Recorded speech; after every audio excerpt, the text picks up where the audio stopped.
Ел ордасы Астана, елімізде бас қала, арман қала Астана, нұр тасыған жас қала. Тұрды сонда отбасы, сарайда бір топтасы, әкесі мен анасы, шейіттей 5 баласы. 5 баланы бағам деп, өсіріп бағып қағам деп, күндіз түні шабылды, қаражат қатсем табам деп.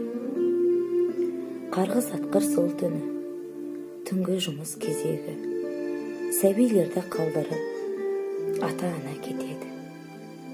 Сәбилер үйде қалады, есікті іштен жабады. Папамдар ертең келеді деп, бәрі ұйықтап қалады.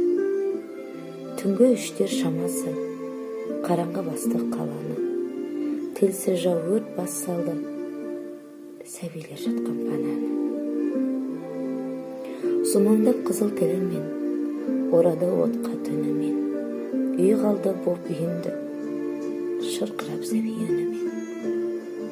Ата-ана қалды аңырап, баладан бес ашырап, баласыз үй құлмазар, қалды енді қаңырап. Ортақ боп қайғысына отбасының, қайысты қазағымның қабырғасы, қаралы жариялайды бүгін күнді, 5 баланың ажалы ауырсын.